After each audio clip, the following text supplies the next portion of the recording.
Bonjour, chers amis téléspectateurs. Voilà, le mois de juillet arrive avec son émission, une émission qui sera plutôt musicale aujourd'hui, mais qui se veut tout autant pédagogique. Il ne s'agit pas de jouer, d'aimer du rythme et de danser. Il s'agit aussi de comprendre de quoi est fait le rythme, dans quelle tradition il s'inscrit, et pourquoi ce rythme-là plutôt qu'un autre, pourquoi cet instrument-là plutôt qu'un autre, et pourquoi cette personne-là plutôt qu'une autre. Voilà.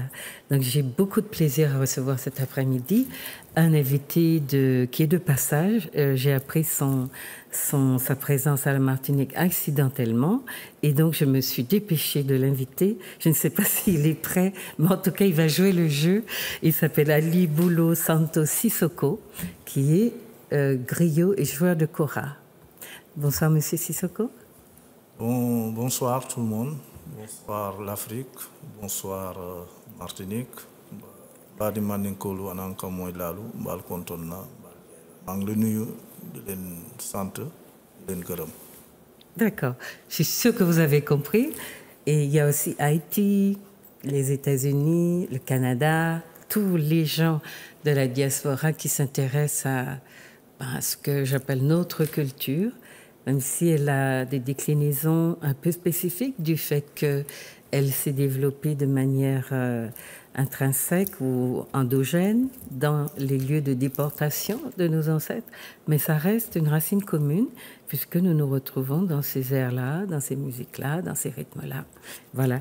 Donc, Monsieur Sissoko va nous expliquer ce que c'est que la kora, et voilà, il y a un lien très étroit entre la kora et le personnage, le griot, le conte, le maintien des traditions et les transmissions orales. On a dit que le peuple noir était un peuple de l'oraliture.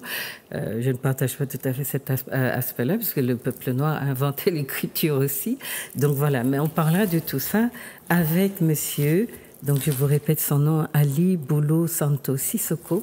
Vous pourrez toujours fouiller sur YouTube, sur Internet, et trouver des séquences filmées, des vidéos, ou aussi des explications sur ce que sont griots, enfin les différentes, si vous voulez...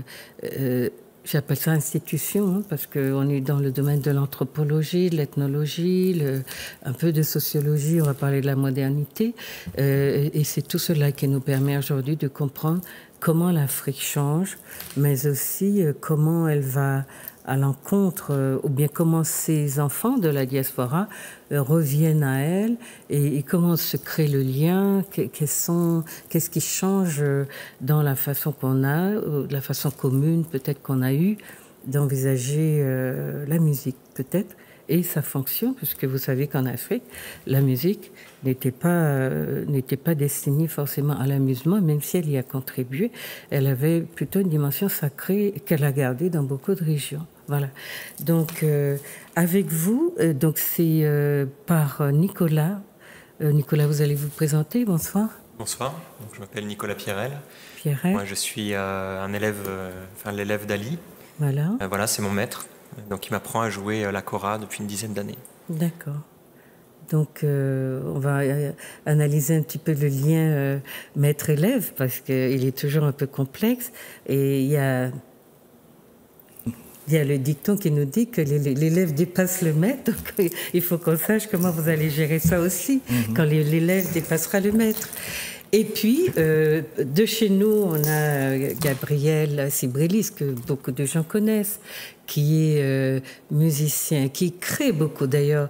Il a une activité d'écrivain aussi qu'on ignore, mais il écrit de très beaux livres pour les ados, les enfants et les adolescents. Il est musicien, il est l'un des premiers à nous avoir vraiment rapporté l'Afrique, cette Afrique musicale-là, sortie du tambour et des instruments plus traditionnels que nous connaissons. Gabriel travaille le balafon depuis très longtemps, et il dispense aussi des formations. Il a un maître aussi qui, lui, est du Burkina Faso, avec qui il apprend à jouer de l'instrument. Donc, on verra que, voilà, ça n'est pas parce que le balafon et la kora viennent d'Afrique du Nord, de l'Ouest, que, voilà. que les symboliques, les jeux, les écritures, parce qu'il y a un jeu de notes aussi, de retranscription sous forme de notes qui ne sont pas forcément les mêmes. Donc voilà, c'est cette diversité-là dans l'un, dans l'unique, dans l'unité, dans l'origine africaine qui, si vous voulez, qui rapproche et en même temps qui ne fusionnent pas, puisque chaque entité, vous savez, on parle d'ethnie, je ne sais pas quel mot utiliser pour parler des différents peuples qui peuplent le continent africain, mais bon, voilà. Donc on va essayer d'entrer dans c'est une dimension un peu anthropologique, ou de l'ethnomusicologie, mais je ne suis pas ethnomusicologue, je suis sociologue et j'essaierai de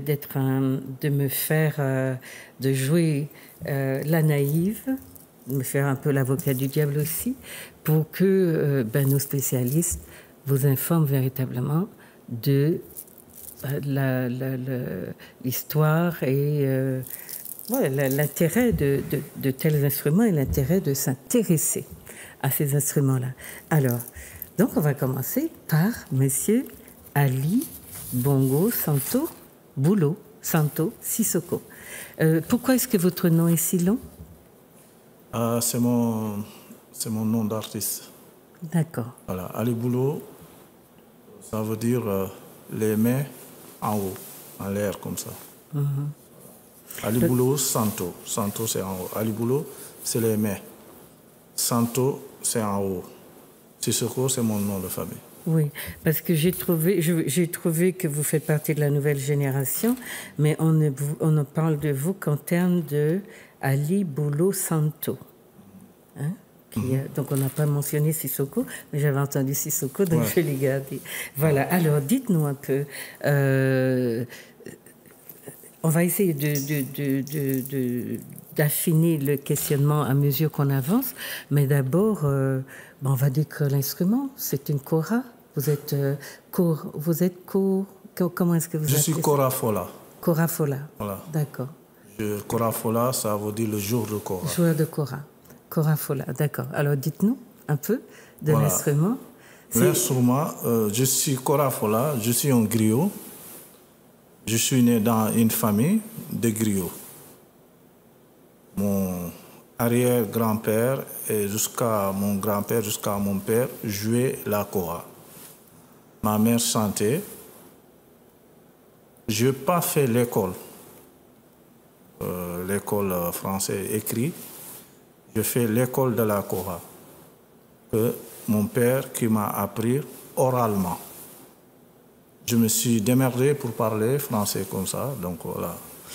Et la kora, mon grand-père, c'était le roi de la kora, qui s'appelle Sunjulu Sissoko, à côté maternel. Mon père, qui aussi, son père qui avait appris à Sunjulu de jouer de la kora. Ça s'est transmis donc en lignée de génération en génération. Et vous êtes dans la transmission, vous êtes quelle génération? Ah, là je ne peux pas dire parce que c'est très ancien. C'est très ancien. On peut dire 17e génération. D'accord. 17e génération. Et donc c'est un système en soi, puisque vous dites que vous n'êtes pas allé à l'école d'État, mais vous êtes allé à l'école de chez vous. Avec mon père. Et il vous apprenait quoi? À jouer de la kora? À jouer de la kora, à fabriquer de la kora. D'accord. Et la musique. Donc vous étiez un artisan? Artisan, je fabrique les koras aussi. Vous fabriquiez? Voilà. Mais vous fabriquez encore? Jusqu'à présent, je vis. D'accord. Donc, ce qu'on entend par école classique traditionnelle, ça n'a pas été nécessaire pour vous pour apprendre J'étais allé quand même à conservatoire. C'est mon père qui m'a dit que pour aller au conservatoire de Dakar, Sénégal, j'étais diplômé là-bas pour 7 ans. Je suis resté Je suis diplômé avec la musique traditionnelle. Mais ce que j'ai appris à l'école, déjà, moi, je l'ai déjà appris chez moi. Chez vous, d'accord. Voilà, je n'avais pas de problème. D'accord.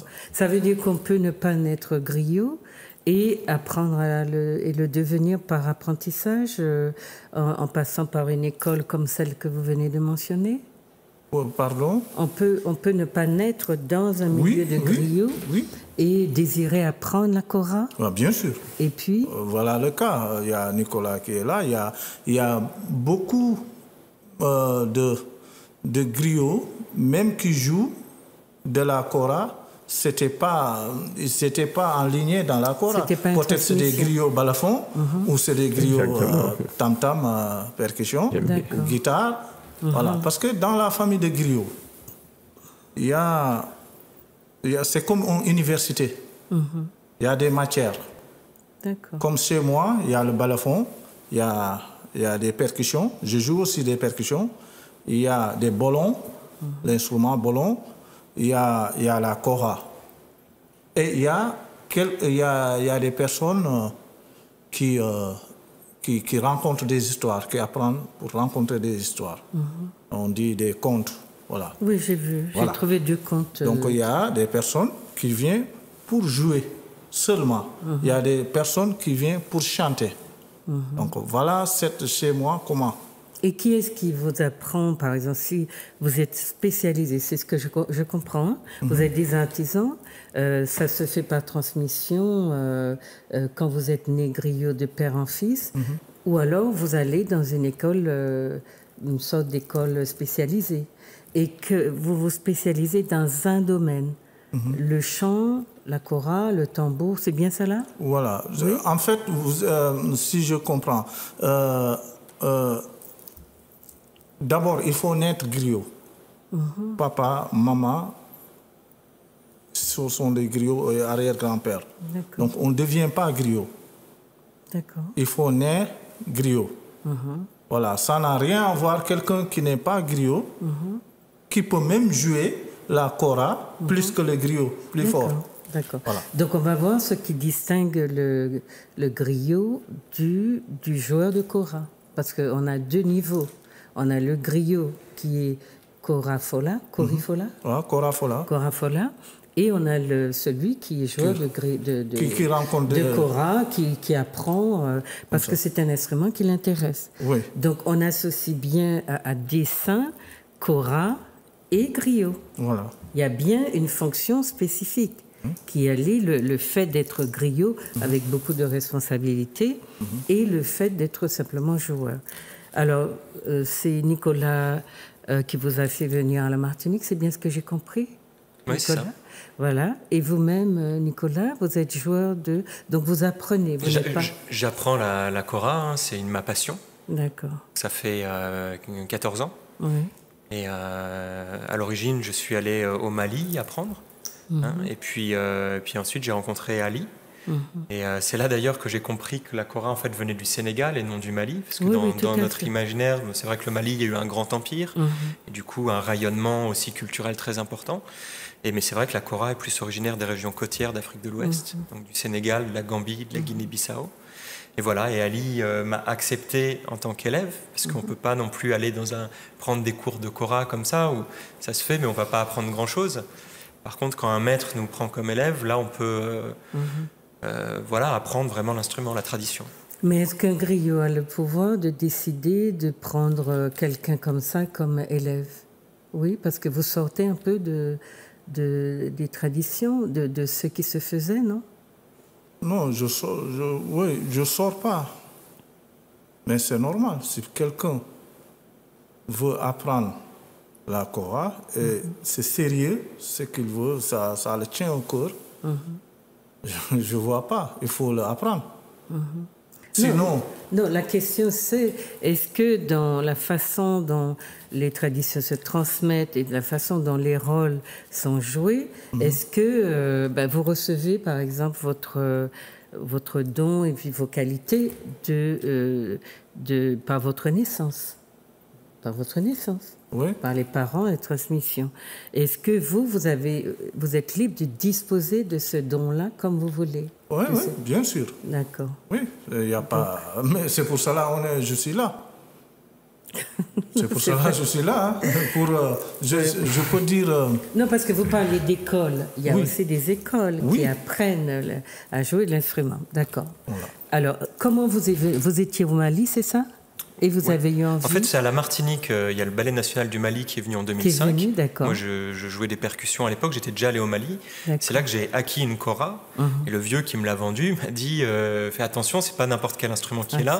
Il a un pouvoir particulier. Bon, il m'a raconté des petites choses. Et puis, il m'a donné sa carte. Et je suis allé à Bamako le voir pour apprendre. Voilà. Mais qu'est-ce qui vous parlait dans l'instrument? Qu'est-ce qui me parlait? C'est très mélodieux, c'est un très bel instrument. Enfin, je n'aurais pas imaginé pouvoir savoir en jouer un jour. Je l'écoutais avec admiration. Après, quand l'instrument, en fait, on dit aussi, enfin moi c'est ma sensation, l'instrument vous rencontre. C'est pas forcément... on va pas dans un magasin de musique acheter une kora. Il faut rencontrer un griot qui va nous donner son instrument. Donc c'est déjà un acte énorme. Et ensuite, une fois qu'on a l'instrument d'un griot, on doit apprendre. Enfin, voilà. Enfin, c'est comme ça que je le perçois, moi. Et ensuite, les choses ont fait que j'ai rencontré Ali, avant Jenny Moussa Kondé, qui est un Guinéen, qui est venu en Martinique, qui m'a appris. Et puis Ali, on a eu un rapport particulier. C'est ce qui fait qu'aujourd'hui, c'est mon maître, donc il m'apprend à jouer. Donc je lui dois beaucoup, tout. Quand je joue, c'est grâce à lui. Sans lui, je peux rien jouer. Donc, je mets des choses en œuvre pour le remercier. Et sa venue ici, c'est une façon de le remercier. Voilà, tout simplement. Et que vous avez le pouvoir de refuser un élève ou pas, non? Oui. Sur quelle base? Sur une élève qui veut apprendre comme ça pour plaisir.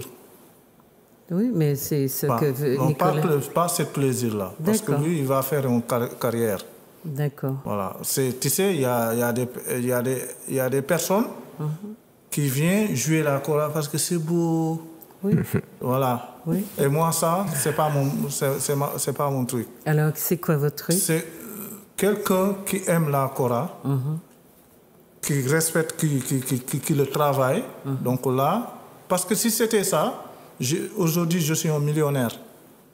C'est pas ça qui m'intéresse. Parce que je peux descendre ici, voir des gens, viens, je vous donne quelques notes, je prends l'argent et partir. Moi, ça, c'est pas mon truc. Tu viens, tu apprends pour définitif. Bien sûr. Et puis, je fais. Enfin, il faut un suivi, c'est ce que vous dites. Il faut un suivi, un investissement. S'il n'y a pas ça, vraiment, mon cœur même, n'accepte pas. Mais par rapport à l'agencement entre la fonction de griot et l'instrument, qu'est-ce que vous transmettez ou qu'est-ce qui ne vous est pas permis de transmettre, de partager? De partager. Parce qu'on a dit au départ, c'est quand même un instrument qu'on considère comme sacré. Et la fonction de griot, elle n'est pas banale non plus. Hein. Non. C'est une fonction qui demande d'abord qui est d'une grande responsabilité d'abord. Hein, ouais, bien sûr. De vous vis-à-vis de votre groupe ethnique ou de votre société. Voilà. Donc, qu'est-ce qui vous est permis de donner, de transmettre ou de ne pas transmettre? Ou est-ce que vous disposez très librement de ce que vous recevez en héritage? Moi, je suis libre à partager mon connaissance que j'ai. D'accord. Mais là, la question, c'est-à-dire les personnes qui sont devant moi, est-ce que je devais les donner tout ou je ne le donne pas tout? Ça dépend de cette personne-là. Parce qu'on ne donne pas comme ça les secrets de la kora. Ça, c'est vrai. Mais on peut le donner. Comme le balafon aussi. Voilà, on peut le donner. Oui, ça dépend des personnes qui sont devant toi. Parce qu'aujourd'hui, si on a un peu de connaissance de la kora, si mon père m'avait donné ça, et puis son père lui aussi l'a donné, c'est pour garder le truc. Donc il faut choisir ça, les personnes qu'on le donne. D'accord. Voilà. Mais comme je viens de dire tout à l'heure, un élève qui veut jouer, s'il est là pendant... Parce que la kora se apprend normalement chez nous, les gens qui étaient au Mali, Guinée, viennent pendant 10 ans à la maison, sans toucher la kora. Ils vont faire... mon père le envoie pour acheter des bâtons ou bien pour acheter ces trucs, hein, rien à voir sur la kora. Pendant 10 ans. Jusqu'à un moment donné, mon père le dit que je t'ai libéré. Ouais. Non, donc, il faut désirer. Voilà. Il faut désirer l'instrument. Je t'ai libéré. Il dit, mais moi, je n'ai jamais joué de la kora. Mais comment il me libère? Mais il va aller tout seul, il le fabrique une kora, il le donne, il va aller tout seul, il va jouer automatiquement. Ce qu'il entend, il va jouer. Donc, parce qu'on l'avait préparé pendant 10 ans. Donc, un secret de la kora ou quelques secrets de la kora, ça dépend l'homme qui est en face. Ça dépend l'élève qui est en face. De l'intérêt qu'il porte à l'instrument. Et vous, Gabriel, vous avez comment avez-vous eu connaissance de cet instrument? Vous parlez de la kora. Eh bien, c'est pratiquement à la même période. Il faut savoir qu'effectivement, il y a des bals africains qui venaient ici. Il y avait Djeli Moussa Condé, il y avait, comment on l'appelle, le djembé Fola qui est au Québec, à Marakante, et il y avait Abdoulaye Dembélé. Un beau jour, on prenait, bien sûr, on faisait des stages de djembé, et puis un beau jour, j'ai amené mon xylophone, et puis il m'a dit, mais tu joues, et donc voilà, je vais te transmettre un balafon. Mais après ça, tout a commencé, c'était en 2005, je crois, parce que ça a duré de 2005 jusqu'à... Mais on en voulait tellement, donc on jouait, on écoutait sur YouTube, on achetait des CD, on se passait des CD, c'est comme ça s'est fait. Et là, avec Djeli Moussa Condé, j'ai écouté Djeli Moussa Condé, qui est un homme qui est empreint d'une grande douceur. Et cet instrument m'a beaucoup touché, en fait, les cordes. Mais moi, j'étais intéressé, c'est le bois, c'est le balafon qui m'intéressait. Donc, en fait, j'ai cherché, j'ai fait des petits stages avec Sori Diabaté, avec Abdoulaye. Je l'ai fait venir ici, Abdoulaye Dembélé, en 2010. Il a fait un stage de djembé et puis ils m'ont travaillé le balafon. Donc, et voilà, donc j'en ai toujours voulu, quoi. Et donc... moi, je crois que c'est quand on est prêt que le maître arrive. Quand on est prêt que le maître arrive. Et je crois que à partir de ces instruments-là, on n'invente rien. Il faut avoir beaucoup d'humilité et puis trouver un maître qui apprend. Et c'est des petites choses après qu'on exploite. Et le maître que vous avez, lui, il accepte aussi de vous donner des secrets Oui, parce que il nous donne des petits secrets. Il ne donne pas tout, c'est sûr. Parce que, bon, en plus, il faut savoir que c'est une audience internationale qui s'intéresse à ça. Donc, Martine, qu'on a intérêt d'aller plus vite, de chercher vraiment à travailler ces instruments-là, parce que dernièrement, je suis allé au Burkina où j'ai fait presque un mois. Il y avait des Tchèques, un peu tout le monde, quoi, des gens de Nice, etc. Qui venaient apprendre. Oui, qui venaient apprendre. Et donc, moi, je suis allé, je vais aller encore, si Dieu me prête vie, pour descendre dans les classes pour apprendre, pour toujours apprendre. Mais bien sûr, je joue, je ne peux pas prétendre, je ne suis pas griot. Je suis un Martiniquais jeune qui aime sa musique et sa culture. Donc, ce qui m'intéresse, je suis un créateur, je compose. Je travaille avant tout l'instrument pour ma composition. Je ne suis pas griot. Oui, donc vous êtes auteur, compositeur. Oui, parce qu'il y a la SACEM. Mais je crois qu'il faut être sérieux. Si vous jouez au violon, vous savez où aller apprendre le violon. Si vous voulez jouer la kora, vous savez, il y a des sacrifices à faire. C'est beaucoup de sacrifices. Et pourquoi ce sont des initiatives individuelles qui font venir des personnes comme ça, alors qu'il y a de l'intérêt au pays pour que ces instruments-là soient enseignés? Parce que, on n'a pas l'information. Et puis, on est sur des formats, excusez-moi, la musique a beaucoup évolué, on est sur des formats très artificiels, clavier, bon, je n'ai rien contre ça, clavier, boîte à rythme, machine. Mais je crois que quand on a fait le tour de tout ça, on reviendra des instruments naturels.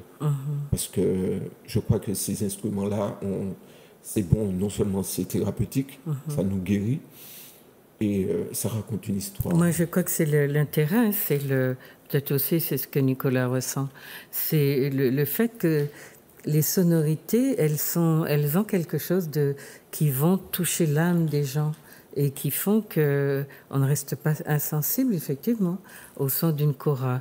Et quand je vous regardais en représentation le week-end dernier, je me demandais qu'est-ce que les gens qui étaient là écoutaient, qu'est-ce qu'ils aimaient, on ne sait pas. Il y a des gens qui bougent, qui dansent, et ils sont contents, ils disent c'est très beau. Et au bout d'un moment, on se demande mais c'est quoi, c'est beau, qu'est-ce que... Voilà. Mais il y a quelque chose en tout cas qui les intéresse. Et je me demandais est-ce que c'était de même nature que le tambour qui ébranle beaucoup, et qui va toucher tout aussi profondément l'âme de l'être humain, mais d'une autre façon. Ici, là, on a envie de s'asseoir, d'écouter et de se laisser, comment on va dire ça, presque aspirer par ces sonorités. Alors, chers amis téléspectateurs, Monsieur Sissoko va vous montrer la kora. Mais avant, il faut que vous sachiez. Donc, c'est un instrument de musique à cordes qui est de la famille de la harpe. Alors, quand vous entendez les sonorités. Alors, moi, j'ai pensé au cembalo. Et pour certains morceaux qui sont joués au balafon, j'entends aussi des sonorités de kora. Le cembalo, ça vous dit? Cembalo, c'est un genre de petit piano, enfin un petit clavier qui a des sonorités très hautes. Et c'était ce que Mozart utilisait, ce genre d'instrument-là. Vous savez, on retrouve beaucoup. Parce que je vous écoutais tout à l'heure dans ma voiture et je me suis dit tiens, parce que j'avais choqué un peu le cembalo et c'était vraiment... j'ai retrouvé ces sons-là. Bon, voilà. Donc, alors, j'ai trouvé une petite histoire que je vais vous lire. Selon la légende, la première kora était l'instrument personnel d'une femme génie qui vivait dans les grottes de Misiricoro au Mali. Donc là, on fait remonter l'origine au Mali. Impressionné et ému par la musique de l'instrument, un grand chef de guerre, Tiramakan Traoré, décida d'en déposséder la femme génie. Aidé de ses compagnons de chasse, Wali Kalendjan et Djelimali Oulé Diabaté, il récupéra l'instrument qui échut à Djelimali, le griot du groupe. Djelimali l'a transmis à son fils Kamba, et ainsi elle passa de père en fils jusqu'à Tilimagan Diabaté, qui l'introduisit au Mali. Ça, et il ne faut pas confondre maintenant la kora avec d'autres instruments à cordes tels que le ngoni, ce que vous aviez dit tout à l'heure, et le bolon. Le bolon. La première description de la kora, qui était appelée konting, confondu avec le luth et konting, par les explorateurs des siècles derniers, évoquait un instrument à 10 cordes. Alors maintenant, c'est à vous. C'est à vous de nous montrer un instrument à 10 cordes. Voilà. Est-ce que vous en avez autant ou pas? Un instrument à 10 cordes. C'est ce qui est présenté que les Européens.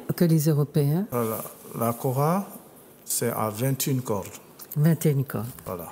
Donc c'est les Européens qui disaient ce qu'ils ont vu. Moi, ce que j'ai appris, c'est que mon père, c'est que mon grand-père disait tout le temps, la kora à 21 cordes.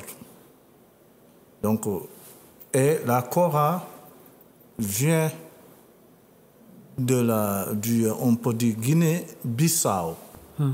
Donc, c'est entre Sénégal et Gambie. Mais on dit... Au bas de Casamance, oui. Voilà, c'est la base de Casamance. On dit la kora vient de Gambie. Mais avant Gambie, avant colonisation, c'était en Guinée-Bissau. C'est ça. OK. Donc, après, la kora a voyagé vers Mali. Voilà. Peut-être le camélingoni, oui, ngoni, c'est vers Mali. Mais mon père, ce qu'il m'avait dit, la kora vient du Guinée-Bissau.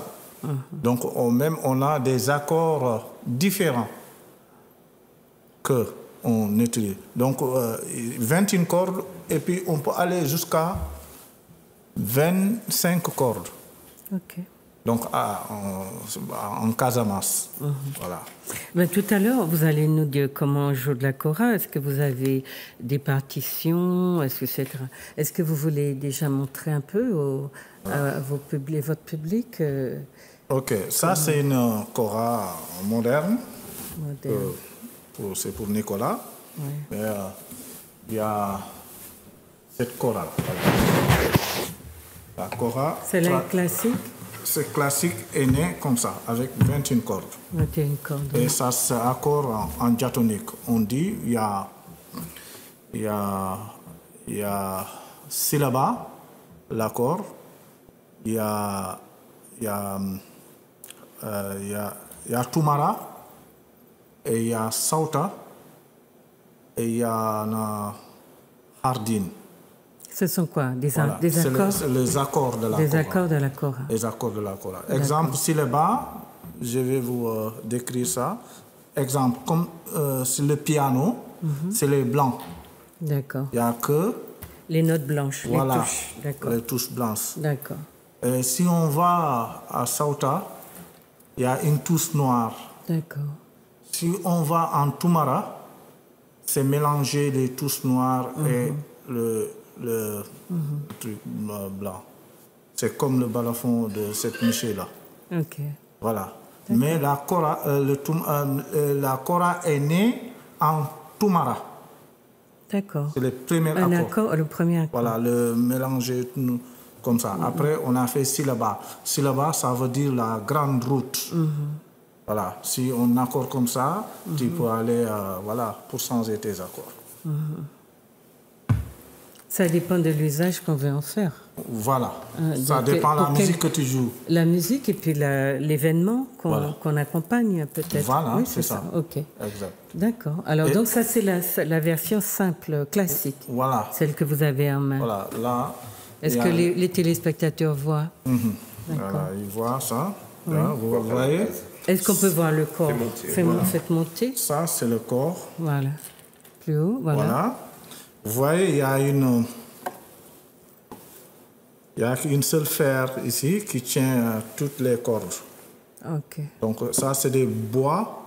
C'est comme les bois de balafon. Ça s'appelle, nous, bois de Vienna. D'accord. Ou keno. Et des fils de pêche. Mais avant, c'était pas fil de pêche. Avant, c'est des cordes de boyau. Ah, oui, voilà, oui, c'est oui. comme bolon. Genre de cuir, si vous voyez le bolon là, oui. le basse africain là, c'était ça. D'accord. Et ça, c'est le même pot, c'est du pot de vache qu'on a fait. Avant, c'est des pots d'antilope. D'accord. Et ça, c'est des tresses que j'ai fait. Pour tresser, donc pour accorder. Donc chaque tresse retient une corde, c'est ça? Une corde, voilà. OK. Et ça se joue comme ça. Et la peau, le corps est recouvert de quoi? De peau? C'est une calebasse. Calebasse. C'est une calebasse voilà. Et à côté, devant, c'est une peau? Voilà, ça c'est une peau de vache. D'accord. D'accord. Voilà. Donc il faut ces deux manches pour tenir la corde. Voilà, comme ça. Et vous la tenez assis, vous la portez assis ou debout? Voilà, debout, je peux être debout, je peux être assis sur mes genoux. Je ne le pose pas sur un truc là. Et si vous la jouez debout, quelle est la différence? Quelque chose change dans la position? Oui, quelque chose change. Vous ne le sentez pas? Ça dépend quel genre de musique que tu vas jouer. Si c'est un spectacle, tu peux jouer debout. Oui. Ouais. Mais si on est assis, le rondeur de la kora, le son est plus encore là. Ah, d'accord. Voilà, parce que mais si tu es debout, voilà, tu n'entends pas beaucoup. Oui. Voilà, mais maintenant les koras sont sonorisés, c'est pas un problème. D'accord. Mais moi, je préfère sur la musique traditionnelle parce que je parle avec le terre, moi. Si je joue, je sens le terre. Donc je préfère prendre ma kora. Avoir les pieds sur le sol. Avec moi, voilà. D'accord. Les pieds sur le sol. Mais le griot, dans notre représentation, il est debout, il se promène, il chante avec sa kora. Oui, hein? oui. Ça, il est debout souvent. Voilà, ça oui. C'est un autre truc. Mais pour avoir pureté, la terre, rester bien ancré. Il faut bien assis et jouer la kora. Donc après, si c'est voilà, effectivement, il y a des griots qui fait le tour comme ça pour rencontrer de l'histoire. Oui, donc là-bas, c'était pas maintenant la kora. C'est les personnes qui parlent. C'est l'histoire qui est importante. Mais qui ont cet instrument. Voilà, qui est là pour l'accompagner comme ça. Mais le plus important, c'est ce qu'il dit. C'est qu'il dit. C'est que le roi qui dit accompagne. C'est comme quelqu'un qui prend le tambour, fait le tour de quartier. Et quelqu'un qui est assis jouer, il y a des différences dedans. Voilà. Alors. Et ça, vous avez 2 manches aussi pour tenir l'instrument? Voilà, ça. Donc vous n'avez pas de corde qui passe comme la guitare? Non. D'accord. Non, je le tiens comme ça. Ok. Voilà. Mais maintenant, quand on est... le truc, ça a évolué, le monde. Oui. Donc il y a des gens qui mettent leur truc tranquille. Mais moi, voilà, je tiens ma kora direct. Okay. Voilà. Et ça, c'est une chevalet. Le chevalet. Voilà. Donc les cordes, c'est accroche. Ici, il y a 10 et là, il y a 11. D'accord. Donc ça, c'est des basses. Il y a... Elles sont grosses, les cordes. Voilà, les grosses là, c'est des basses. Ce sont des basses, d'accord. Voilà. Ça, c'est des fondements. Oui. Donc tout à l'heure, Djibril me demandait, vous êtes accordé comment? Avant, nous, on s'en fout de accordage. On accorde à notre voix. Hauteur de voix, oui. Voilà. L'accordeur, on épée avec l'oreille. D'accord. Voilà. Avant, tu sais... Il n'y a pas de corde à serrer comme sur la guitare. Non. D'accord. C'est quelque chose de... Une fois que l'instrument est là, il est utilisable à tous les niveaux sans qu'on ait besoin de le régler à chaque fois. Voilà, c'est ça. Il faut régler. C'est ce qui fait la différence, peut-être, non? Non, il faut régler la kora comme sur la guitare. Comme la guitare? Oui. Il faut régler. Ce qui veut dire, c'est que c'est pas accordé au diapason. C'était pas accordé au diapason. Voilà. Mais à chaque jeu, vous changez. Au contraire, voilà. Exactement. Donc vous l'accordez à chaque fois. À chaque fois. À chaque truc, si la tonalité devait changer, il faut changer. C'est pour cela que je vous dis... Et vous changez quoi? Vous resserrez les cordes? Comme ça. Là, on est en syllaba. Donc je vais aller en sauta. Je tire. Ah oui, d'accord. D'accord, donc c'est un jeu sur les... D'accord. Voilà. Donc tout ça, il faut avoir l'oreille aussi. Voilà. Je reviens en syllaba. Voilà. D'accord. Alors, vous voulez bien montrer à nos téléspectateurs oui, bien sûr. Et pourquoi vous n'expliquez pas votre kora? Elle est moderne? Elle est moderne, donc... oui, là c'est évident qu'il faut la corde. Là, je vois bien qu'on peut la régler comme une guitare. Voilà. Maintenant, au contraire, donc ça, c'est des koras que les moines ont fait, Kër Moussa. C'est des koras clés. Mais avant des clés comme ça, c'était des clés bois. Bois. Il y a comme clé des contrebasses là, bois. Violon 16. Oui. Maintenant, les Kër Moussa, eux, ils ont fait ça. Parce que ça, c'est une kora très... C'est pas facile. Oui, traditionnel. Traditionnel, c'est pas facile pour l'accorder si tu apprends. Oui, je crois. Voilà, si tu apprends, c'est pas facile. Il y a beaucoup de gens... des filles, parce que ça demande un peu de force. Ah oui, de ça. Pour pousser les cordes. Voilà, donc avant on avait mis des clés en bois, maintenant ça a modernisé. D'accord. Jusqu'à là. Maintenant ici, il y a 21, mais je peux dire il y a 42. Ah oui? Voilà, parce qu'avec les languettes là, ils sont inspirés comme les harpes pour changer les sons. Tout à l'heure, je vous dis, la kora était syllabaire. Vous voyez? Vous voyez? D'accord. Donc, pour aller en sauta, il faut faire comme ça. Oh, il faut se lever. Voilà, c'est simple. Voilà. C'est simple et en même temps, c'est complexe. Hein? Voilà, c'est complexe. Oui, oui, oui. Non, mais tu as des repères sur celui-là. Ah oui, tu as des repères parce que l'autre. Donc, tu as des repères. L'autre, c'est l'oreille. C'est l'oreille qui joue beaucoup. Là, voilà. Pour aller en. D'accord. Pour monter. Il y a demi-temps. Pour aller dans les aigus. Donc, ça, pour le faire, ici, c'est plus rapide. Oui, bien sûr. Et bon, tu accordes comme ça. C'est moderne. Et là, il faut le faire. Et comment c'est, Nicolas, pour vous de jouer comme ça? Ça vous paraît très difficile? J'ai eu du mal au début à l'accorder. J'ai mis 2 ou 3 ans avant de savoir accorder l'instrument. Ah oui? Mais aujourd'hui, bon, moi, je suis on va dire un traditionnaliste. Enfin, j'apprends la tradition, donc je joue avec la kora traditionnelle. D'accord. Voilà. Ok. Vous voulez jouer une petite note pour nos téléspectateurs? Ok. Alors j'ai vu qu'il est très moderne, il est décoré, il y a un tas de petits boutons là électroniques.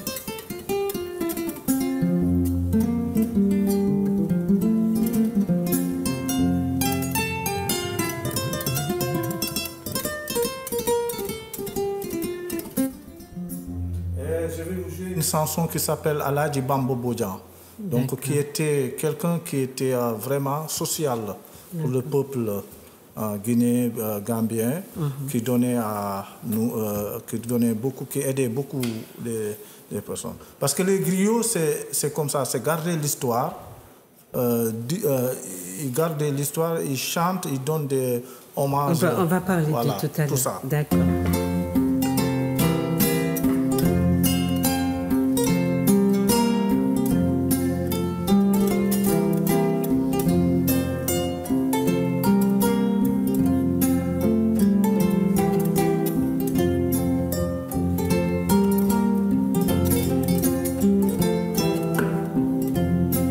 Bambaleje, bambaleje, sufanyama bambo ye.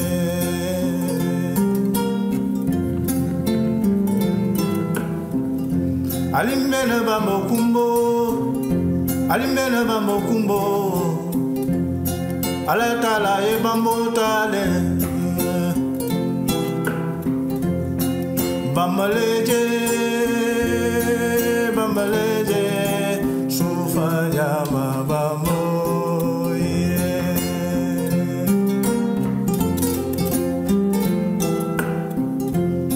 Alimele bambo kumbo, alimele bambo kumbo, alatala e bambo tale. Musukuma fa, sukurukuma fa, nafulukuma fa, Aladji Bambo yela.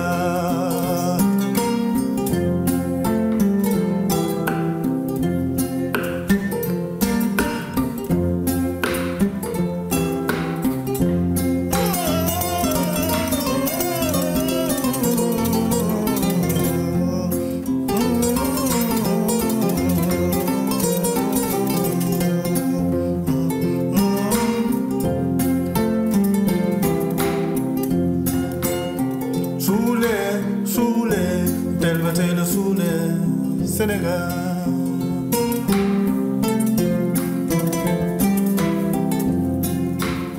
Soulé, tel c'est le soulé, Sénégal.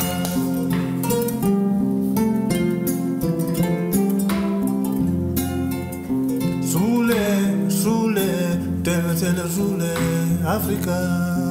Soulé, tel c'est le soulé, Sénégal. Merci. Merci à vous. Magnifique. La langue que vous parlez, c'est du mandingue? Mandinko. Mandinko. Alors, chers téléspectateurs, je vous rappelle que nous recevons ce soir Ali Boulo Santo Sissoko, Il est kora-fola, c'est-à-dire joueur de kora, mais aussi griot. Et donc sa langue maternelle, c'est le mandingo. Mandingo. Voilà. Vous parlez une des langues, Nicolas? Non, j'ai Doni Doni Bambara, mais non, j'ai un peu appris des petits mots pour demander de l'eau, dire que je suis fatigué, Nessigénin, des choses comme ça. Mais maintenant, en Martinique, il y a des cours de Wolof, il y a des cours de Congo, enfin bref, ça commence de Kikongo. Et l'Afrique a le projet de mettre le Kiswahili comme langue transversale. Peut-être que, voilà, on aura accès à des contenus qui restent un peu fermés. En tout cas, on jouit pleinement de tout, tout ce que ça nous transmet. Donc, je vous ai dit que M. Sissoko est griot. Donc, on va s'arrêter un petit moment sur le griot. Vous avez parlé pour les partitions, vous avez parlé des modes d'accordage, hein, c'est ça? Donc vous avez parlé du syllaba, vous avez parlé de syllaba, c'est l'une des formes. Vous avez parlé aussi de la tomara. Tomara, et puis le mélange mesango, tomara, mesango. Tomara et sauta. Et Sauta, ah ben là ils ont mis, bon au Sénégal, oui Sauta, oui c'est vrai. Sauta. Le Sauta qui est donc, ah ben tiens j'ai vu que c'était un morceau qui est joué pour les cordonniers. Voilà. C'est vrai? Quel morceau? Oui, le Sauta apparemment. Mais en tout cas, vous avez parlé de quelqu'un qui a été le premier à faire l'effort alors c'était Cœur Moussa du Sénégal. Cœur Moussa. Qui a fait l'effort de transcrire en notes. Donc c'est pour cela que depuis cette initiative, on peut écrire des partitions pour kora. C'est bien ça? Oui, il y a les partitions pour le kora, c'est le sovalé, hein, que je vous ai que vous avez fait. Oui, montré. C'est là. Mais vous lisez vous ou bien vous jouez à l'oreille? Non, c'est un apprentissage oral, donc ça ne s'écrit pas. C'est transmet, c'est la mémoire. Mais on n'utilise pas du tout donc de partition. Si quelqu'un qui connaît la musique, là, on peut, comme exemple, Djibril m'avait dit tout à l'heure, vous êtes accordé quelle gamme? D'accord. Voilà, c'est ça que je le disais. Et un griot et un musicien, c'est pas pareil.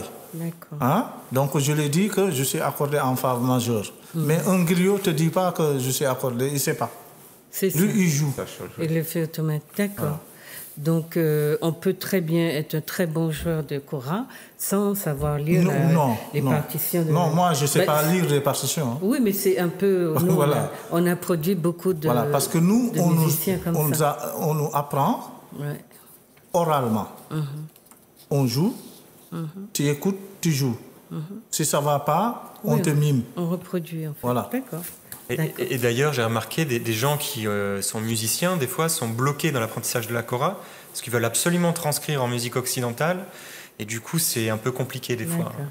Mais celui qui a fait l'effort de transcrire, c'était un Sénégalais. Oui. Maintenant, c'était juste pour savoir, parce qu'il y a des gens qui ont beaucoup de mal, par contre, à ne fonctionner qu'à l'oreille, parce que ça aussi, c'est un apprentissage. Mais c'est normal. C'est normal. Non, c'était juste pour dire aux gens qu'il y a aussi des partitions pour kora. Oui, il y en a. Voilà, c'est ça. Si je peux ajouter quelque chose, c'est comme pour le balafon, j'ai vu qu'il y a des transcriptions, des partitions, parce que tout le monde n'est pas griot, et des fois c'est pédagogique, c'est utilisé dans les écoles, et ça voyage maintenant. Donc c'est surtout en Occident, par exemple, pour le balafon, tu as le fameux travail d'Ali Keita avec Gerd Kilian, qu'un Allemand, avec qui j'ai travaillé, qui ont transcrit. Mais en fait, on ne peut pas retranscrire cette musique, vraiment, non. Parce que, par exemple, je prends l'exemple de morceaux, et comment, que j'avais travaillé ici, quand je suis allé, j'ai dû oublier ça. Oui, c'est vrai. Ça n'a rien à voir. C'est-à-dire qu'on ne peut pas retranscrire le vécu parce que c'est ce qu'on mange, c'est le soleil, c'est l'eau, le bruit de l'eau. Mais c'est le conte aussi. Voilà. C'est le conte. Voilà, il y a une manière. Quand on écrit le conte, c'est fini. Il y a une manière. Voilà, donc toute la valeur, toute la richesse de l'oralité est là. Alors, le griot, donc vous avez bien expliqué que c'est donc Guinée, Sénégal et après Mali, hein, les traditions. Hein, ce n'est pas le Mali forcément qui est à l'origine, mais le Mali fait partie d'un complexe culturel où c'est très proche. Hein, donc il y a des traditions, des chants qu'on retrouve, et je crois que la langue aussi, elle est comprise dans cette ère-là. Guinée, Mali, Sénégal, la langue... Avec des interprétations différentes. Ça peut être... correspond non, mais ils se comprennent. Oui, ils se comprennent quand ils se parlent. Mais bon, ça dépend des domaines, effectivement, dans lesquels ils interagissent. Hein. Alors, moi, ce que j'ai trouvé sur le griot, et j'avais envie qu'on en parle parce que le griot a du pouvoir. C'est un être de pouvoir, mais par ailleurs, j'ai trouvé que c'est aussi quelqu'un qui a un statut impur, d'impur. Voilà, donc on va essayer de... On ne va pas tout vous dire, parce que moi, voilà, c'est un travail d'anthropologue, hein, c'est très long, et puis l'émission ne nous permettra pas de tout aborder, mais c'est pour que vous ayez envie de chercher par vous-même, parce que c'est passionnant. Quand on entre dans l'ethnomusicologie ou dans l'anthropologie de la culture du griot, on est happé, c'est tellement riche et dense. Donc, ce que j'ai trouvé, c'était que le griot, bien sûr, quand on dit griot, on dit forcément tradition orale et surtout un pouvoir de la parole. Donc, on voit ce que c'est quand la parole était sacrée chez nous aussi, hein, à travers nos contes. Maintenant, bon, tout le monde parle et pour ne rien dire ou sans couverture. Parce que nos aînés, qui étaient encore très imprégnés de l'Afrique, eh bien, ils parlaient à mots couverts, c'est-à-dire qu'on ne comprend. Il parlait bien ce qu'on appelle le créole, ou bien notre langue ici, mais on ne comprenait pas. Et j'ai découvert après, en travaillant beaucoup sur la culture, la langue du continent africain, que la parole n'est pas faite pour dévoiler sur le continent. Au contraire, elle voile. Et c'est à l'initié ou à celui qu'on a choisi qui doit trouver le sens. Donc c'était passionnant parce que nos aînés fonctionnaient de cette façon-là. Mais non, bon, on a perdu tout ça. Mais voilà, il y a encore quelques personnes. Alors c'est un artisan du verbe au même titre que le forgeron, d'accord, et qui est donc l'artisan du métal. Comme lui, il est donc un artisan, un homme de caste. Instrument de prestige des puissants. Donc le griot est un instrument pour les puissants, arbitre des conflits sociaux, il peut être généalogiste. Il y a beaucoup de gens, effectivement, qui vous demandent de retracer leur lignée, d'après ce que j'ai compris. Et puis, donc c'est un traditionnaliste, détenteur des légendes et des mythes. C'est lui, il est censé connaître les légendes et les mythes de sa culture. Ça a évolué. Non, non. Vas-y. Il est censé. Vous voulez que je redire Non, on essaie de définir les compétences, les qualités, de griot. Du griot.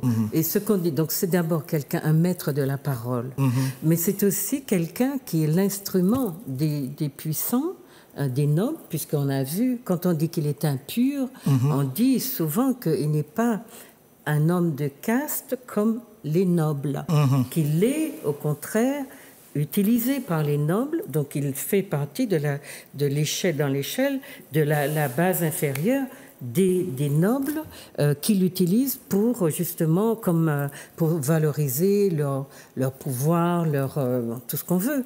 Et donc du coup le griot est une personnalité un peu ambiguë ou un peu complexe.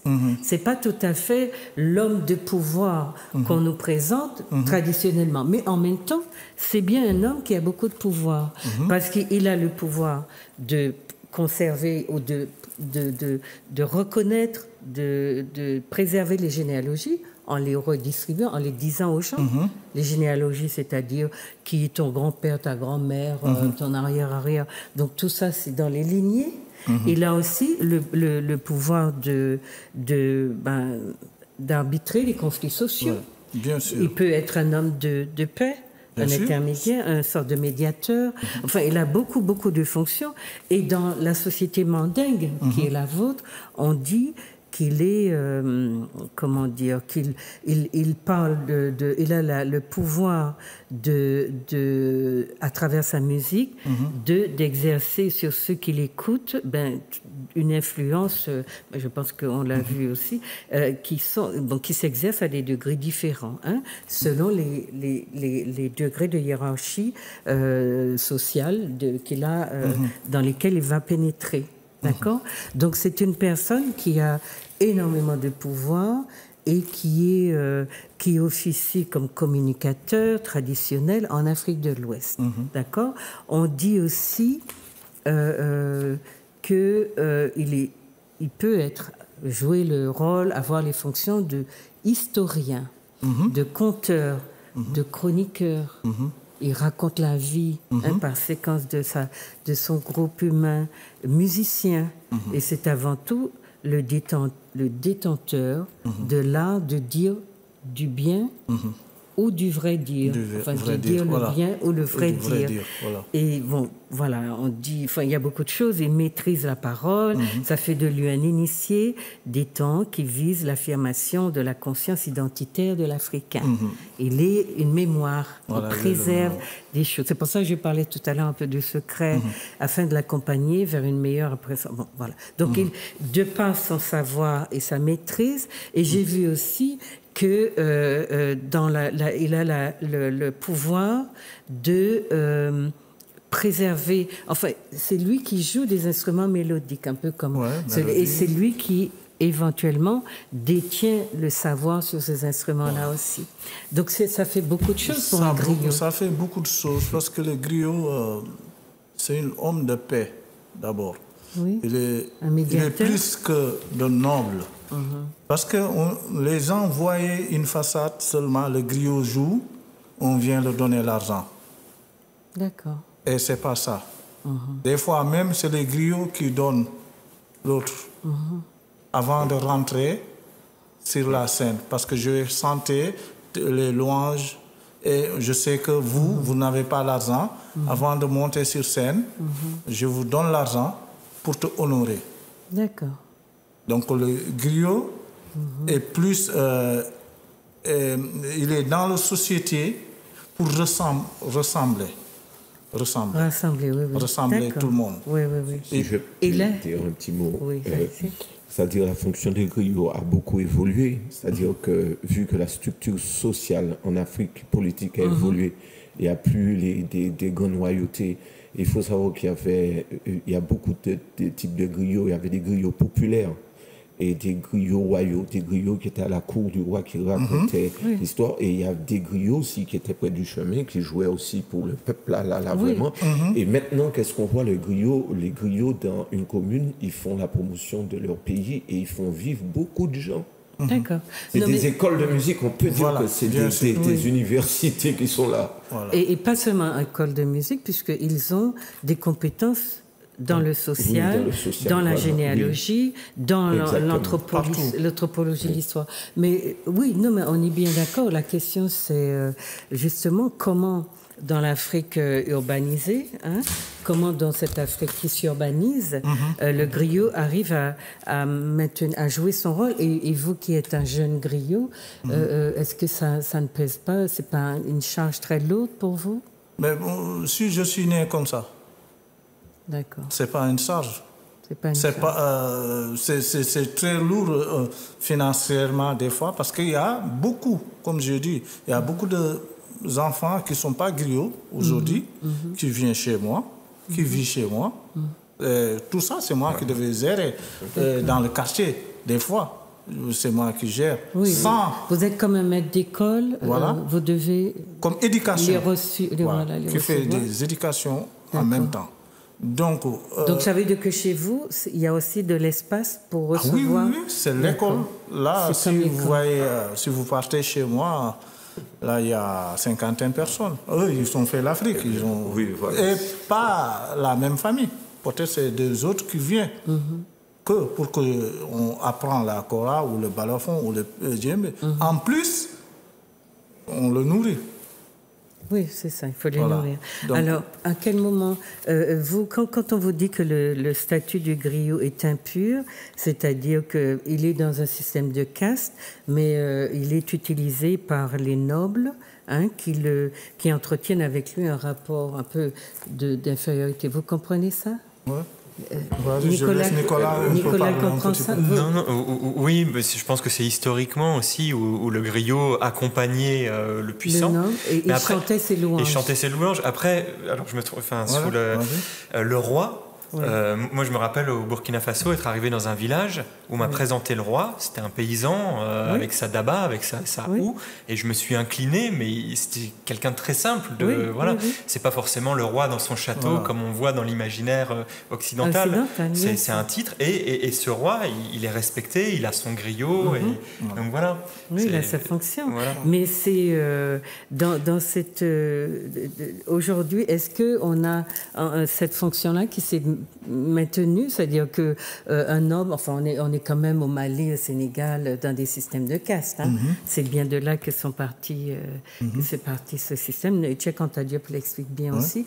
Pour ceux qui s'intéressent au système de caste et qui pensent que c'est en Inde seulement, l'Inde a hérité en partie, surtout l'Inde du Sud, du système de caste, et l'arrivée d'Alexandre le Grand avec ses visions racistes achevées de créer des hiérarchies qui étaient racisées, alors qu'en Afrique, elles n'étaient pas racisées, elles étaient sociales, et il y avait bien de grandes distinctions entre les castes. Et je veux rappeler à nos amis antillais qui nous disent « Ouais, les Africains nous méprisent, et ils nous disent qu'on est des descendants d'esclaves. Et j'ai essayé d'expliquer que c'est possible qu'il y ait cette vision dans les sociétés de caste. Mais toutes les sociétés africaines n'étaient pas de caste. Vous avez le Sénégal et le Mali, peut-être en partie la Guinée, mais beaucoup de sociétés africaines sont très égalitaires, c'est-à-dire qu'elles ne connaissent pas ces variations. Donc, voilà, ça dépend sur qui vous tombez quand vous êtes dans la diaspora et que vous dites « Ouais, les Africains nous méprisent ». Non, c'est pas vrai. Ça peut être vrai pour les sociétés, les Africains issus des sociétés de caste et qui ont l'habitude de considérer qu'un esclave, il est au bas de l'échelle. Vous savez, les formatages en Inde aussi, si vous venez de castes inférieures, vous n'avez pas beaucoup de chances d'être accepté comme ça. En tout cas, oui, le monde évolue, mais en tout cas, on doit tenir compte des mentalités et des formatages qui mettent du temps à être défaits.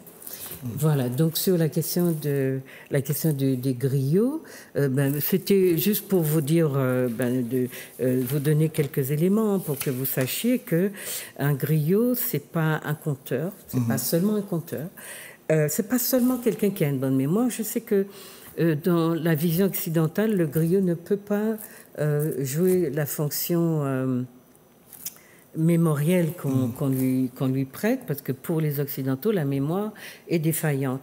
Quand on est dans une fonction spécialisée, dans cette fonction de préserver la mémoire de son groupe, moi je crois qu'on arrive à le faire. Et en anthropologie, j'avais trouvé une belle histoire d'un anthropologue français qui était allé dans je ne sais quelle tribu, entre guillemets, et qui avait considéré que le griot, ceux qui étaient détenteurs de la mémoire, ne savaient pas grand-chose. Et ceux qui devaient l'informer lui ont donné, l'ont laissé pénétrer les généalogies à 4-5 générations. Et il est rentré, il a écrit dans un ouvrage que les Africains n'avaient pas de mémoire, que c'était c'était un peu surjoué, surfait. Et quelqu'un d'autre est allé vérifier. Un autre anthropologue est allé vérifier. Et cet informateur-là, pour cette fois-ci, lui a permis d'entrer dans les généalogies jusqu'à 16 générations. Et c'est à partir de là qu'on a vu que la mémoire ou que le savoir ne se donnait pas à tout le monde et n'importe comment. Donc là aussi, lorsqu'on parle de mémoire, il faut bien savoir que on peut faire de la rétention d'informations parce que la personne qui est en face n'est pas digne de recevoir l'information. Donc il y a bien un phénomène qui est rattaché à ça, la mémoire dans les cultures africaines. Je ne sais pas aujourd'hui comment. Elle a bien fonctionné comme un grenier qui a préservé des savoirs de très longtemps sur les populations. C'est vrai ou pas? Oui. Ce que je voulais vous dire, pour plus simplifier le rôle du griot, le griot a la mémoire. Aujourd'hui, je suis là pour parler de 7e génération. Je suis un jeune. Ça, le griot, avant, il faut que... avant, en Afrique, on n'écrivait pas, comme on disait. Oui, c'est ça. On n'écrivait pas. Et que c'est les griots qui gardaient. Enfin, quand vous dites en Afrique, on n'écrivait pas, c'est relatif. L'histoire. Non. Avant. L'Égypte antique écrivait l'histoire. Oui, mais si je dis Afrique de l'Ouest, voilà. Non, mais après... Afrique de l'Ouest, après l'Égypte, c'est autre chose. Mais nous, on n'écrivait pas. Non, l'Égypte antique fait partie de l'Afrique. Oui. Voilà. Oui, donc c'était... Mais peut-être dans cette liste, dans ce coin on est, il n'y avait pas des personnes qui écrivent. Comme ici, l'histoire est écrite. Oui, mais on a trouvé des planches, des choses qui montrent que les Africains écrivaient. Mais ça, les plans que vous avez trouvés, c'est les griots qui l'ont donné. Oui, ben ça veut dire qu'il y avait une écriture. Le griot n'existait pas en dehors de toute forme d'écriture, c'est ça. Et la mémoire aussi était supportée. Quand vous voyez tous les reliefs, les bas-reliefs, les sculptures, etc., c'est des signatures écrites qui renseignent sur une époque. Donc en Afrique, c'est qui renseignait avant? Donc, les Africains eux-mêmes, et puis les personnes qui étaient responsables. Mais c'est les griots. Oui, c'est ça que je Non, parce que vous avez dit on n'écrivait pas en Afrique. Mais il y avait exemple, aujourd'hui, moi, je n'ai pas fait l'école. Je vous ai bien dit ça. Je ne sais pas écrire, moi. Oui. On est d'accord. Ce que je vis ici, aujourd'hui, si je vais aller en Afrique, au Sénégal, je ne l'écris pas, je vais parler. Oui. Voilà. Peut-être quelqu'un d'autre va... C'est ça que je voulais vous dire. Donc avant, c'est cette base-là, je dis avant, les griots, ils n'écrivaient pas. Ils sont là devant le Oui, c'était des transmissions orales, j'ai compris. Voilà, c'est ça que je voulais pour que les gens comprennent. Les griots, c'était comme ça. Et il y a, comme ce que vous venez de dire, il y a beaucoup... il y a différents griots, il y a différents griots. Dans différentes fonctions. Vous l'avez dit. Voilà, des musiciens, des personnes qui transmettaient des pôles de savoir différents. Voilà. D'accord. Et vous, votre domaine, c'est la Kora. La Kora. Et qu'est-ce qu'en matière de transmission, de généalogie, d'histoire des familles, par exemple, qu'est-ce que vous transmettez? Vous dites que vous avez reçu cette mémoire-là. Oui. Et vous la préservez comment? Comment qu'est-ce que ça veut dire préserver? Même chaque mélodie raconte l'histoire de quelqu'un aussi. Mais si tu joues un tel morceau, mon père m'a déjà dit... À chaque morceau raconte l'histoire raconte une histoire. À chaque morceau raconte une histoire. D'accord. Et comment on les met ensemble pour faire quelque chose de linéaire? Comment on les met ensemble? En le jouant, exemple, je ne sais pas si aujourd'hui, tout à l'heure, il s'appelle Gabriel. Oui. Moi, direct, c'est Djibril. Parce que. Vous avez traduit, oui. Voilà, je traduis Djibril direct. Donc la Kora, si je voulais, exemple, je peux jouer pendant 2 heures de temps, sans les sonorités, sans autant accorder, passer dans des morceaux différents. et à chanter les trucs. C'est comme ça qu'on fait, quoi, nous. Oui, c'est comme un récit. Voilà. C'est comme un récit. C'est pour ça, des fois, tu vois un vieux chez nous qui est toute la journée en train de jouer. Vous croyez qu'il est dans une morceau depuis ce matin, mais il a fait plus de 50 morceaux, il joue. Mais dans les mêmes tonalités, voilà, pour passer, quoi. Et les familles qui écoutent se reconnaissent dans ces histoires. Ils se reconnaissent tout de suite. D'accord.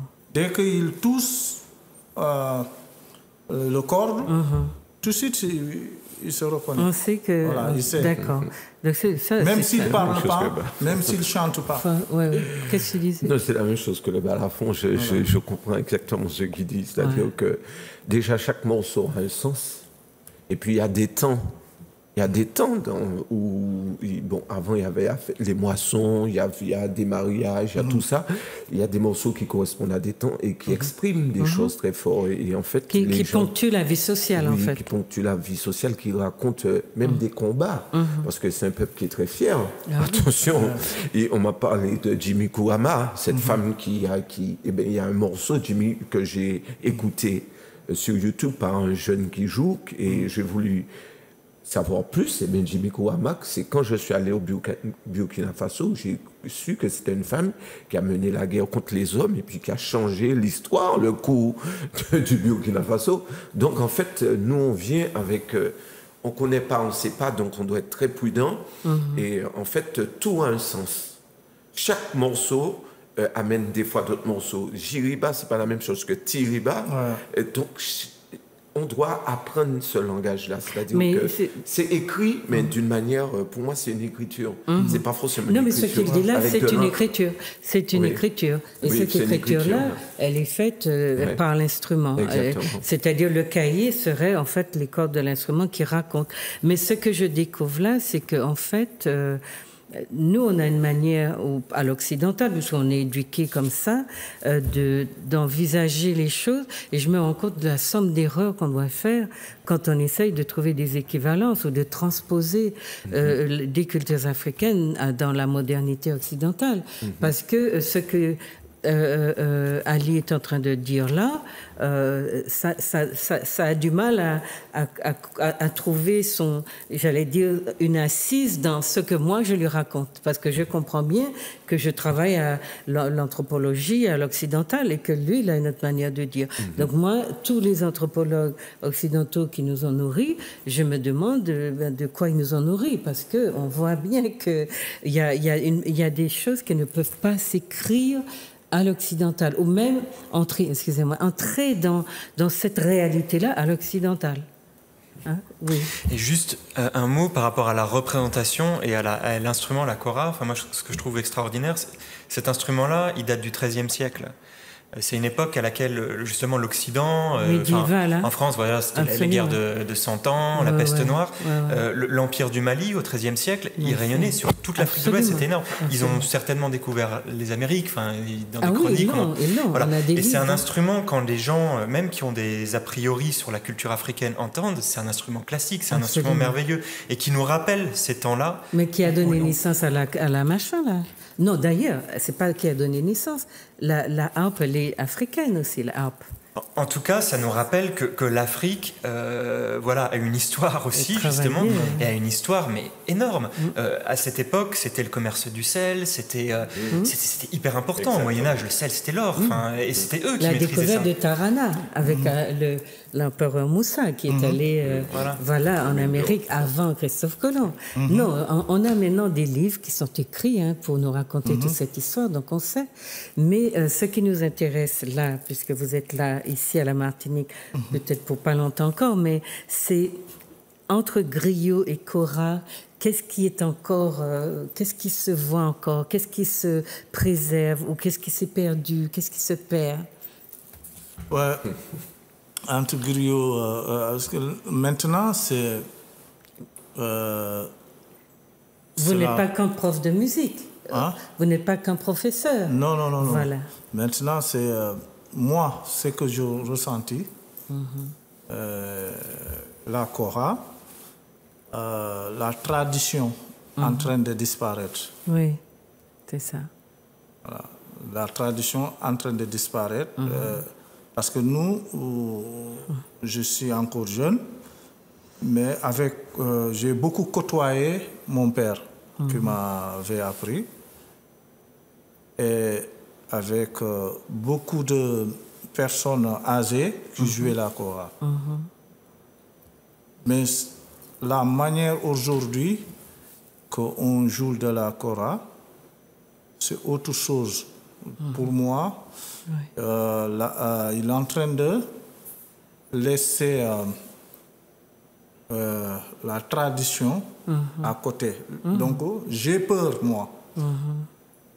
Mes enfants, dans ces enfants, il sera perdu la tradition. Oui. C'est pour cela, moi, je suis quelqu'un aussi qui est musicien, qui a modernisé un petit peu, mettre la kora, des effets, des wah-wah, voilà, sur ma kora. J'ai vu que vous avez ajouté... Pour dire, avant de mettre ça, moi, j'ai appris jusqu'à maîtriser la kora.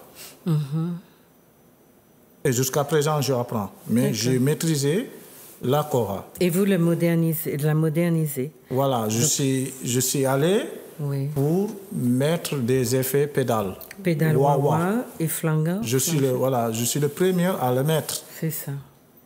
Mais avant de le mettre, je savais jouer traditionnel. Oui, c'est ça. Pour pouvoir faire une ouverture. Pour pouvoir faire une ouverture, c'est ça qui m'a fait aussi rentrer en Europe avec cette ouverture-là. Parce que il y a des gens qui sont un peu...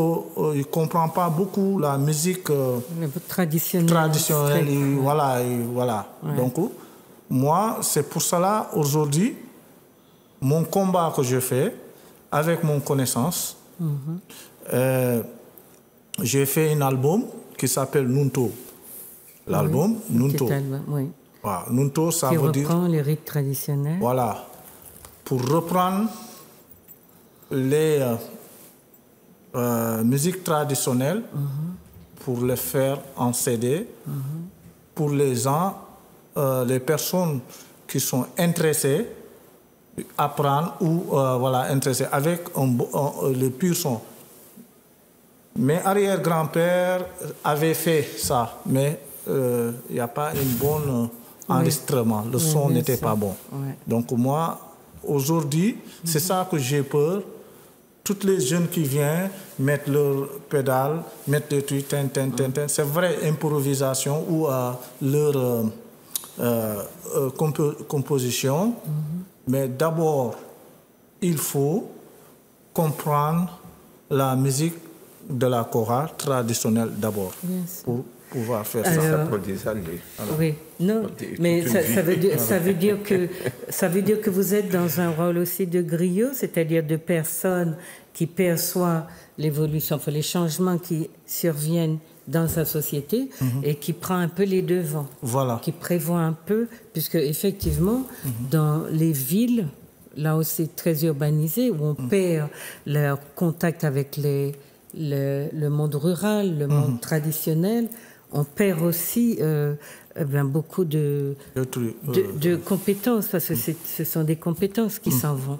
Alors, on les remplace par d'autres, mais en les appauvrissant, ça devient plus... Voilà, la technique, l'électronique, etc. Mais on n'est plus dans la vraie kora, celle que Nicolas a. C'est une kora qui demande... tout le corps, tout l'esprit, de participer pour préserver et puis pour produire les sons. Là, vous êtes aidé de la technique, de l'électronique. C'est pas du tout la même chose, mais enfin, on comprend. C'est un peu le griot qui anticipe aussi d'une certaine façon. Voilà. Gabriel, est-ce que vous voulez nous parler un peu d'un autre instrument qui est très, très... qui a parfois des sonorités proches de celles de la kora? Est-ce que Vous pourrez intervenir, hein. Gabriel. Vous voulez nous dire un peu le balafon? Oui, donc le balafon, là vous avez, justement, je parle de modernisation, donc tu as plusieurs types de balafons. Il faut savoir que les balafons sont très nombreux en Afrique et très souvent les gammes, ce que nous appelons gamme réservoir de notes, ça correspond aussi à l'inflexion des voix. Hein. Oui, c'est ça. La manière qu'ils vivent, la manière qu'ils mangent, et puis leur fête. Là, vous avez, je ne sais pas si on peut montrer. Il est sacré ou pas? Mais non, celui-là, j'ai un traditionnel, je ne l'ai pas amené. C'est-à-dire que je l'ai fait entrer, mais il correspond à un type de musique que je vais jouer. J'ai plutôt été initié chez les Bois-Bas. Déjà, j'aurais un gros big up pour les Bois-Bas qui me voient là. C'est ma tribu d'adoption. Et quand je suis avec eux, j'ai l'impression que je suis en Martinique, qu'ils me comprennent. C'est les Bois-Bas. Donc, vous avez le balafon traditionnel. Tout à l'heure, il y a les photos. Si elle peut mettre déjà une première photo, on a les calebasses. On a 5 minutes. Ah, est-ce qu'on peut montrer? Donc, on a là le balafon chromatique. Peut-être qu'il faut aller jouer un peu. On a, mais... Parce que là, je ne sais pas si... Est-ce qu'on peut voir... Voilà, là, on voit l'instrument.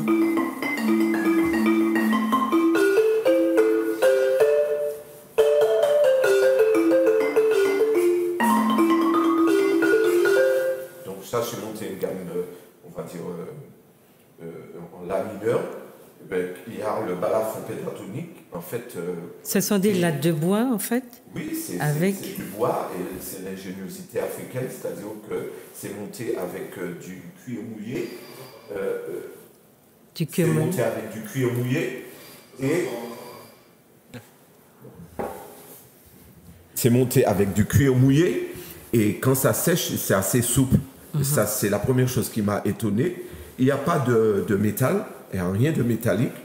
Et sous les lattes, il y a des calebasses? Il y a des calebasses qui sont accordées avec les lames. Il faut chercher. Si on peut avoir la première photo, on a vu que je suis allé chez les Keita. Le balafon Keita, c'est comme c'est la Rolls des balafons. Et c'est un bois-bas aussi. On a vraiment communiqué. Il y a une photo oui, déjà, il y a... Il y a une photo en réserve Keita, qu'on peut montrer. Non, bah ça fait rien. Continue. Voilà. Donc en fait, il y a les calebasses. Là, est-ce que c'est ce qu'on voit là? Oui, non, là je suis avec Diabaté, c'est un formateur avec qui j'ai travaillé. Et ce qu'il fallait montrer, Donc voici les calebasses. Donc il y a tout un panel de calebasses qu'il met là. Et on lui apporte des calebasses, il en achète, et puis là, il fait le choix, il choisit la calebasse en fonction des lames. C'est un travail très précis, les lames doivent être vraiment sèches. Il m'a raconté l'histoire le meilleur bois qu'on peut avoir, c'est le bois qui a été frappé par la foudre. Il est sec instantanément. Là, on a le bois. On a ce monsieur Keita à Bobo Dioulassou. Au Burkina Faso. Oui, à Bobo, au Burkina Faso. Là, on est dans son atelier. Là, c'est le produit fini. On a vraiment des rôles, c'est vraiment des beaux instruments bien construits, solides et souples. D'accord. C'est-à-dire que vu la manière dont je manipule, je transporte, je trouve que vraiment c'est une forme d'ingéniosité. D'accord. Et est-ce qu'on peut le montrer? Il y a une autre photo qui montre Monsieur Keita. Non, là, je suis en train de travailler le balafon. Vous voyez là les calebasses. Hein, voilà. Alors là, je suis avec Monsieur Keita. Donc c'est aussi une hérédité, des générations. Ils se transmettent comme ça, de père en fils, la science. Donc on a aussi des griots chez comment on appelle les joueurs de balafon? Il ne faut pas le dire qu'il est griot, il n'est pas griot, il va devenir non, je ne suis pas non, griot. Mais comment on les appelle ceux-là? Joueurs de griots non, lui, il est constructeur de Balafola. Voilà, Balafola. Il est Balafola. Et lui, spécialement, il construit. Il a la science du bois, la science pour construire. Donc il a un savoir qu'il développe, il essaie de m'expliquer parce que un balafoniste doit savoir accorder et changer des calebasses. Et changer les lattes quand elles sont abîmées, non? Oui, mais déjà pour abîmer les lattes, il faut vraiment beaucoup le veto, quoi. Est-ce que vous voulez nous jouer encore un petit truc parce qu'on a fini? Oui. Ça va tellement vite l'émission, c'est fou. Alors, qu'est-ce que je peux jouer? Pour donner envie.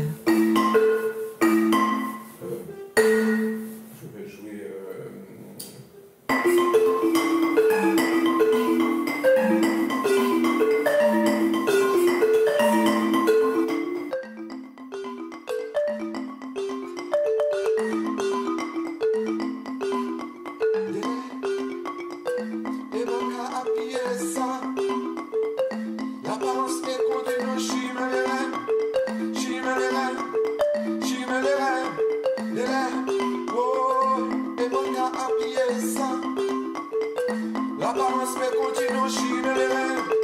Chimé les rêves. Chimé les rêves. C'est pas ma soupiti qui est faible. Gros palais dit ou fort. C'est pas ma sou, c'est comme un ciel. Pitou qui suis fourni à la tête. Des lèvres. Et mon gars a pillé ça. L'apparence fait continuer, chimé les rêves. Chimé les rêves. Chimé les rêves.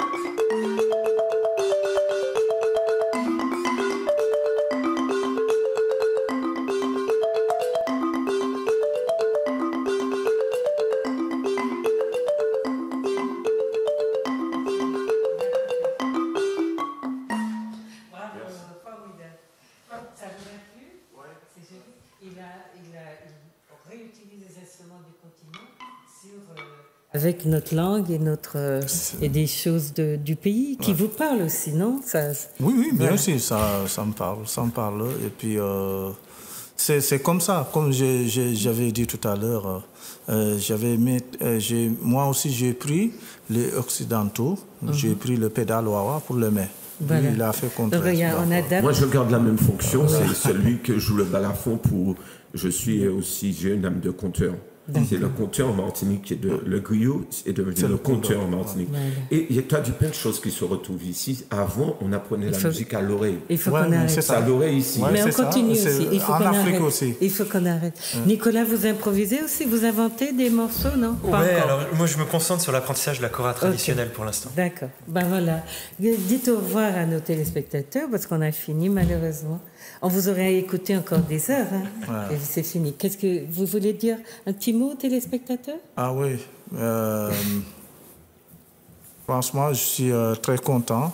Je souhaite tout le monde longue vie et bonne santé. Bonne santé. Voilà. Bon, on espère qu'il en sera de même pour vous. Nicolas? Merci beaucoup. Et puis, venez voir Ali jouer. On joue un peu partout en Martinique. C'est le but. Il va revenir. C'est un échange perpétuel, quoi. Voilà. Eh bien, écoutez les infos parce que ça ne passe pas forcément par les voies officielles. Hein. Il y a des petits canaux comme ça. Et parfois, des animatrices comme Rachel Thiam qui a parlé de M. Sissoko et qui m'a permis de savoir qu'il était à la Martinique et que Nicolas l'avait invité pour un certain nombre de petit concert, c'est ça? Voilà. Et puis, voilà, Gabriel. Eh bien, je dis bonsoir à tout le monde. En fait, je suis un passionné et je vais continuer ce travail-là, me perfectionner, descendre vraiment dans le berceau en Afrique. Donc, et moi, je fais un travail avec Papa Slam, avec le slam, parce que la parole est très importante pour moi. L'instrument est important, connaître la technique, mais surtout raconter des histoires et surtout éduquer le... Oui, mais ce sont des instruments qui accompagnent la parole, qui ne l'étouffent pas. Et c'est pour ça que c'est très important qu'on vous les montre, chers téléspectateurs, ensemble. Parce que vous voyez, composer sur ces bases-là, c'est formidable, c'est riche. Et puis, on n'est pas en compétition. L'instrument est là à sa place, il n'est pas étouffé et la parole est entendue. Voilà, j'espère que vous avez passé un bon moment avec nos invités. J'ai été très heureuse de les recevoir. J'espère que vous allez le sentir aussi dans ce qu'ils vous ont présenté et que ça vous donnera envie, peut-être, pas seulement d'aller écouter, mais d'essayer d'accéder à ces outils qui sont aussi, qui font partie de nos vies ancestrales, de la vie des nôtres qui sont sur le continent et puis qu'on retrouve de plus en plus dans la diaspora. Je vous souhaite donc de bonnes vacances et puis faites-nous part, faites-nous remonter vos impressions si vous voulez au 71 27 27 par le fixe de la télé Zouk TV. Je remercie donc Yannick qui nous a accompagnés cet après-midi et François et Manuel Amon-Louis et puis le directeur de Zouk TV, Monsieur Emmanuel Granier. Et je vous dis à très très bientôt.